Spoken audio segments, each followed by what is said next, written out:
more Marcos! No more Marcos! Isoli mo! Kinakaw nyo!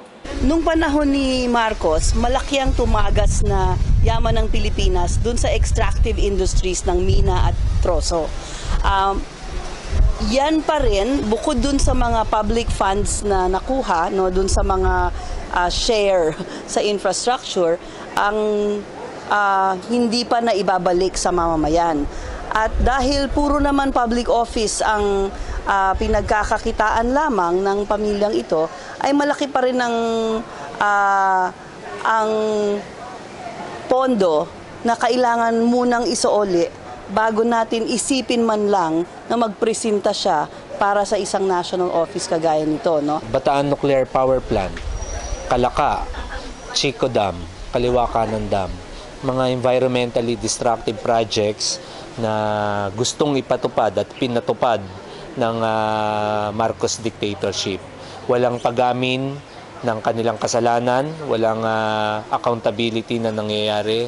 At sa ngayon, nangangako pa siya na lalo pang bibigyan pribileyo ang mga corporate mining. At ibig sabihin nito, kapag naupo si Bongbong Marcos sa PC Presidente, lalong titindi ang pagkasira ng ating kalikasan, mabilis na pagkaubos ng ating likas yaman.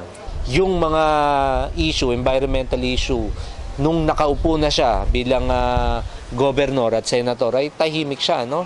At yun nga, mas magtutuloy pa yung pagkasira ng ating kalikasan kung mauupo to sa Malacanang. Kung kahit katiting ay wala man lamang pananagutan doon sa pagtagas ng resources ng martial law, at kahit sa buong public life ay walang pag-amin na may pagkakamali sa environment nung panahong yon, ay hindi natin maaasahan na may magandang maidudulot sa environment ang isang panunungkulang ganito. No?